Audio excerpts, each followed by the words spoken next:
Bana b'Imana turacyabandanya cya kigabane cya gatatu guhera ku karongo ka mbere kugeza ku ka 20. Rero twari ku karongo k'umunani, reka tugasubireko tuce tubandanya. Umunani havuga ngo canke nk'uko tubibeshegwa kandi nk'uko bamwe bogira ngo ni twebwe tubivuga,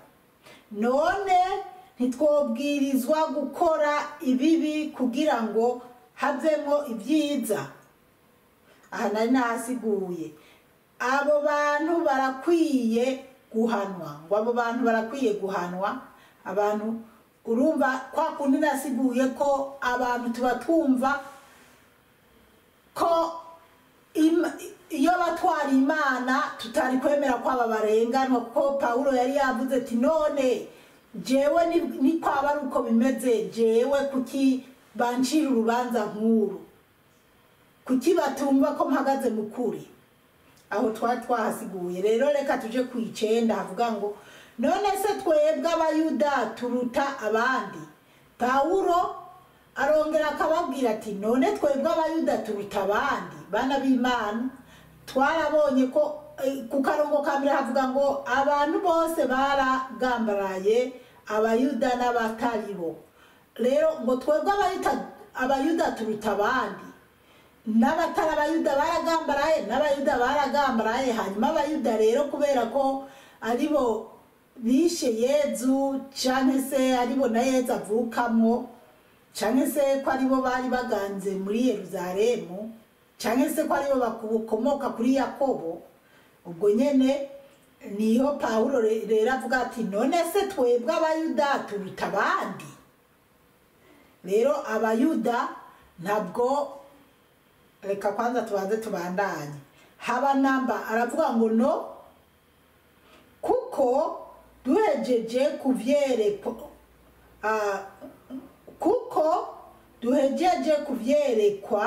kuvyerekana abayuda n'abagereki bose baganzwa n'igicumuro, nk'uko vyanditse ngo. Avuze ati haba namba kuko duhejeje kuvyerekana, ngo nk'uko bari baje kuvyerekana canke nk'uko yahejeje kubivuga, abayuda n'abatari abayuda, abantu bose mbese, abayuda n'abagereki bose baganzwa, ngo bose baganzwa n'igicumuro, baraganzwa n'igicumuro nk'uko vyanditse ngo. Tugira turabe ibyo vyanditswe, abagereki, abayuda, kandi ijambo ry'umutwe ritwereka ngo n'abatari bo, abantu bo mu isi yose. Imana iduhe gutahura cane. Reka rero turabe ibyo vyanditswe. Nta muntu w'intungane akiriho, nta numwe. Imana idutabare cane. Ngo nta muntu w'intungane akiriho, ngo nta numwe. Bana b'Imana, ni imbabazi z'Imana gusa. Ahandi hoho mw'iyi si nta muntu numwe atagira igicumuro, kandi hari ururirimbo ruvuga ngo muri iyi si nta mugororotsi, ngo nta n'uri mu ijuru, ngo kiretse ngo abogejwe de n'amaraso ya Yesu, ngo abogejwe de ngo n'amaraso ya Yesu gusa. Rero ariko twese turabanyabyaha, n'imbabazi z'Imana. Hanyuma kuri 11 haravuga ngo nta numwe afise ubwenge, nta numwe arondera Imana. Ngo nta numwe afise ubwenge, nta numwe arondera Imana. Rero bana b'Imana reka ndababwiza ukuri. Jewe ubwanje mpora niyumvira, jewe mba numva umenga nokora ibintu byo kunezereza Imana, nkumva umenga nosenga, mugabo nkaca sanga hariho ibyasamaje sinasenze, nkuko numva umenga mananezereje Imana canke numve nanywanye n'Imana. Nicyo gituma jewe nkunda kugenda muri chapelle. Muri chapelle nkunda kujamo usanga ata abantu bariyo, naho bobayo usanga ari bake. Hari n'igihenzi ndaza amasaha ngirayo nkasanga ndimo ndumwe, babaye benshi tukaba 3-4. Ariko biravana n'ayandi mashapeli usanga ari benshi. Mugabo je ndasanga nkunda kugenda nkasanga ndumwe nkamara nk'amasaha 2 ndi umwe canke isaha canke se akaza n'abandi mugabo umwe wese akaba yizaniye ibyiwe nyene mu mutwaro wiwe abeze ibyiwe azaniye Yezu. Aho rero mba numva ko n'amaburiburi nagerageje. Hari n'igihe burya abana b'Imana ndababwira Imana idutabare cyane. Hari igihe mba ndiko ndasenga ndi muri chapelle,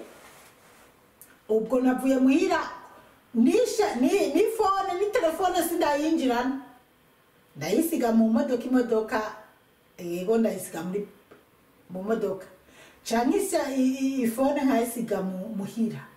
Iyo mvuga ati ndagiye kwihurira na Yezu ngeze muri chapelle nigura ibibazo byanje byose bisenze kubisuka kuri Yezu, canke ngende gusa kuyicarirayo gusa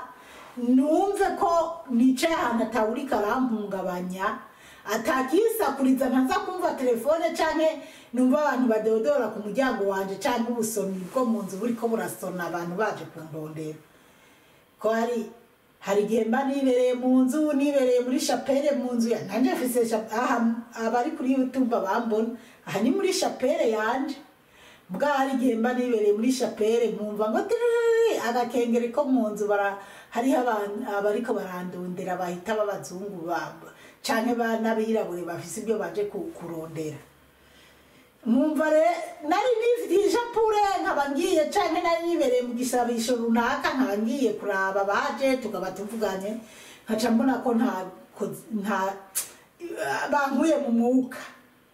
Ariko iyo ndi ku rusengero muri chapelle, kuko mu rusengero no muri chapelle haratandukanye, canke se hajya dusengerera mu nzu ya Yezu mbega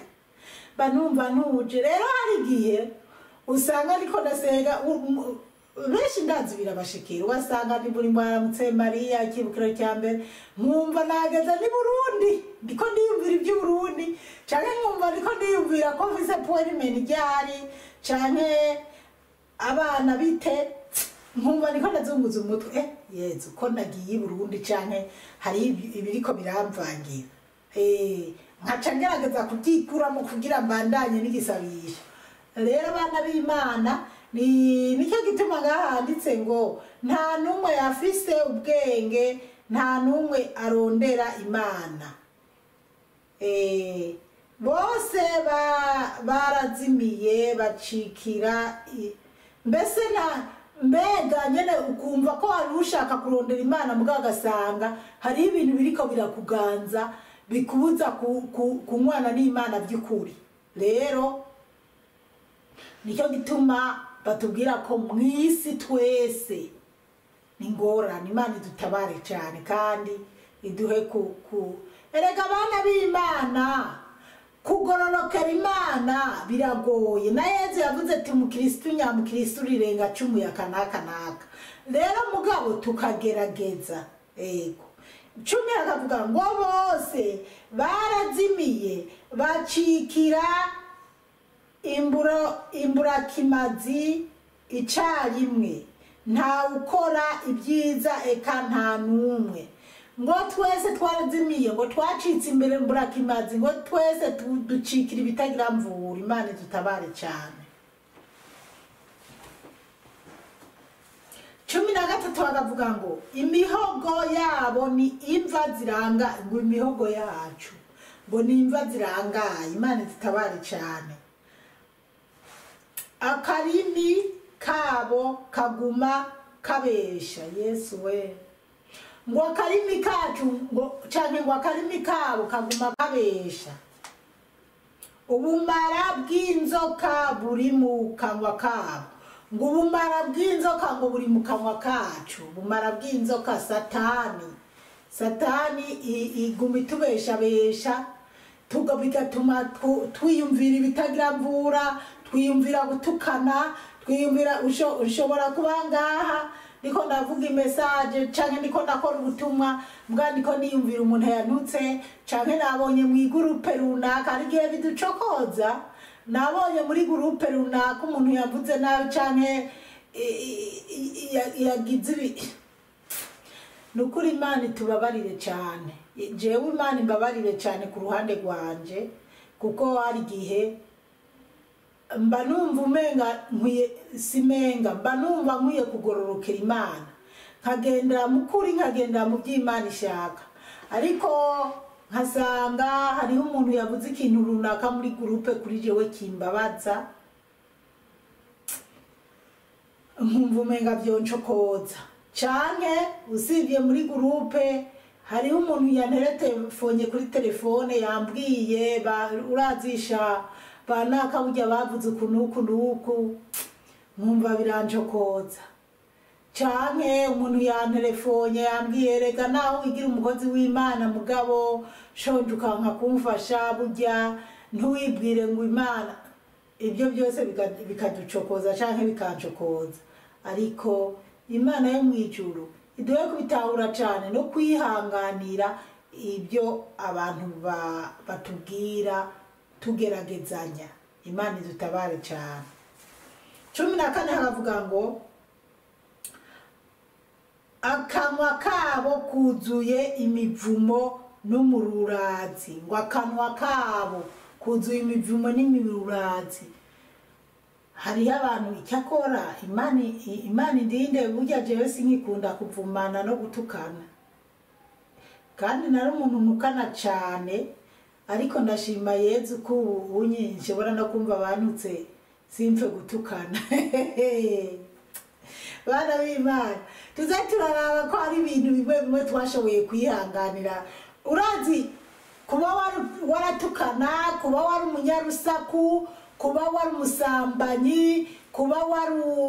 uwimana kuba ari ibintu byinshi kuba waripfuza mbese ni byinshi mugabo ugasanga hariho ibyo wigomwe utagishobora kugenda wase burundu ukaba utakija mu bintu byo gusakuzanya naho bakubwira ngo banaka bakuvuza ibi n'ibi nkanje ari igihe mu myaka 10 heze umbwiye ko naka yavuze ubwo nyene n'abamfyonze telefone mbwira wamvuze ibiki kera nkiri muri Afrika ho naza navuga nagufashe wamvuze iki n'amakofe turiko turagwana Imana idutabare cyane ariko bana b'Imana nje ubu ntawe no bangurira urushigo nkubite wamvuga utamvuga birakuraba nta na kimwe bimbwiye nyene nubwo hari ibintu bimwe bidukomeretsa canke binkomeretsa ariko nukuri ndumva ko atawomvuga ko buje tugwana canke se ngo numve ko ngiye guterana amajambo nawe no ndanuma ngo bundika amazi ucubundika amazi nyene ibintu nk'ibyo iyo bikurana iyo wumva ari ibintu bikunaniye kuyihangana tutora Bibiliya urasoma Bibiliya bo tugira Imana muri telefone zacu haba harimo amabibiliya banagusomera ukayitereka njewe ndiko ndoza ibyombo ndiko nakora mu burgade bwanje mu mirima telefone ibiri kiransomera Bibiliya atari byo kuvuga ngo ni ijambo ry'Imana bijya numva ku ma YouTube no Bibiliya basoma guhera ku Bibiliya ndayimara nkongera nkasubira inyuma kuyitangura Bibiliya rero irimo muri telefone kera narinzi ko ari mwisezerano rishasha gusa ariko ubu nagunduye ko nisezerano rya kera Bibiliya yose irimo biraryose kumviriza yo ahubwo Imana ihabwa icyubahiro 15 havuga ngo ibirenge byabo byihutira gusesa amaraso mu birenge byabo byihutira gusesa amaraso Imana ihabwa icyubahiro cyane kuko jewe abasesa amaraso nibajya bica abandi batamikisha nabandi bahohotera abandi rero nibyo ni Imana iyo bayagushobote kubivamo wishimire ko Imana yabigukuyemo kuko sukuvuga gufata imbuga itakwica umuntu gusa no kumvira abantu kwicana biri ubwoko bwishi abantu baguhamarira ngo ugende uhohotere mugenzi wawe tigenda umushire mu njyage n'umugirira ibyo ibirenge byawe bikaryoherwa no kugenda kwa Zipora ujanye urusaku canke kwa naka ujanye urusaku ugiye guteranya ibyo byose Imana iguhe kubivamo canke yari karavuga ko abayuda n'abatari bo bose uko kandi bana b'Imana mubiravye ukuntu kuri pe abantu benshi twihutira kuza konona 16 aho baciye hose basiga amarira n'amakuba ngo aho baciye hose basiga amarira n'amakuba 17 inzira y'amahoro ntibayizi inzira y'amahoro ntiyabayizi inzira y'amahoro nugusenga inzira y'amahoro nukugaburira boro nukuraba abagwaye kwa muganga nukugirira neza abakenye nukugurira impuza boro nugufasha abinzu zaguyeko mbega iyo nzira y'ukuri abanyabyaha batazi inzira y'amahoro inzira y'ukuri tuyicemo mu gukora ibikorwa Yezu yatwigishije 18 nta gutinya Imana kuri ku maso yabo ngo nta gutinya Imana kuri ku maso yabo bana b'Imana igihe turimo abantu baratinya Imana haba namba abantu ntibatinya Imana abantu banezerwa no guhemuka abantu Mana yo mwijuru Imana dutabare cyane duhe no kubitahura cyane abantu ntacyo turi cyo beshi turonona turahemuka turi muri za pornography turi muri za Yezu we Imana dutabare cyane beshi bari kugirira amamariage n'ibibwa n'ibikoko beshi Mana beshi barabesha beshi bambara ubusa beshi barahinduye imico iyi nzira y'ibyago beshi niyo baturimo Imana duhe gutahura cyane kandi Imana duhe kuva mu byaha tuje mu nzira nziza Yezu yatwigishije 18 akavuga ngo nta gutinya Imana kuri ku maso yabo ngo nta gutinya none abana b'Imana muri ko muraraba abantu turacyatinya Imana haba namba abantu twikoze ibyo twishakiye tuzi ko atamani hari beshi ngo twisanze ku isi ngo ntabwo dufise Imana turinda canke iduhangaje ariko bana b'Imana dutinya Imana iriho bana b'Imana nta muntu yiremye twaremwe n'Imana abantu biyumvira ko bisanze mu isi bataremwe n'Imana n'ubupfu n'ubujuju rero kuba Imana niyo yaturemye 19 akavuga ngo ya majambo yari karatudondagurira uko abantu tumeze n'ibyo turi araheze tugiye ku 19 avuga ngo ariko turazi ko ibyo itegeko rivuga byose bibwirizwa abagengwa n'itegeko nyene kugira ngo akanwa kose kazibe kandi si yose yemere yuko ikwiye gucirirwa urubanza n'Imana akanwa kose abantu bose tumenye ko twikoze ibyo dushaka twidagadura twivayanga tube tuzi neza ko tuzociga urubanza n'Imana kuko suko bajya bavuga ngo bisanze ku isi cyane bajya bavuga ngo nta Mana iriho batazi neza ko Imana iriho barabizi neza ahubwo kuko bamaze gutanga ubugingo bwabo kwa Satani bazi neza ko banezerwa n'isi ariko isi zohera mu mwanya muto hanyuma hazoboho abazoba bagendeye mu kuri bazokwiberaho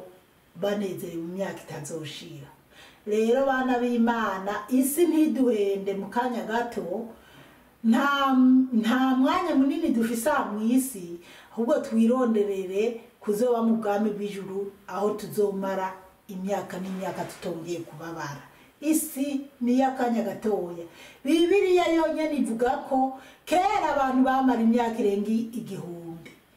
ariko kubera ubwaba no gucumura Imana yayikorora igeza ku 102 mbere ubu yaranayikoroye rero nicyo gituma uko biri kose abantu dukwiye kubaha Imana kuko noneho uko abana b'isi bonona isi wonyene ahubwo hari amakuru maze iminsi ndaba nzoyavuga ku kindi gihe mwize hari ibintu ndaba nkatwenga nkavuga Mana duhe kwihangana twebwe abakumenye kuko abisi twebwe nyene nitwe tuyitabagura rero bituma na ya myaka 102 Imana yaduhaye itazoshika ahubwo abazokwinanata mbere ngo bazogera nyuma ariko 70 ningahe canke kwijana na okay 20 ariho hanyuma hakavuga ngo kuko imbere yayo ata muntu numwe azokizwa no gukurikiza itegeko ngo imbere y'Imana nta muntu numwe ngo azokizwa no gukurikira itegeko amategeko yo mwisi nayo mwisi hanyuma amabwirizwa y'Imana nayo turayazi hakavuga ngo nkako mwitegeko niho umuntu amenyera igicumuro ngo mwitegeko kandi niho umuntu amenyera igicumuro tukaba tugejeje aho bana b'Imana rero muri iri jambo ry'Imana twumvise rivuga ngo abantu bose baragambaraye abayuda n'abatari abayuda abantu twese twaragambaraye abayuda n'abatari abayuda twaragambaraye Imana duhe kubitahura cyane hanyuma twikebuke twebwe twumvise ibicanke twumvibi ariko bana b'Imana iyi si irimo ibigeragezo byinshi abantu bita abanyabwenge bagiye bonona ibintu batwumvisha ibintu batwereka kugarariza kwishira tukizana ariko batujana mu muriro udahera kandi umuntu wese n'umwana mutoya atanga umwaka wa mbere canke ageze basi mu myaka 18 canke ku myaka 15 gutuga arazi Imana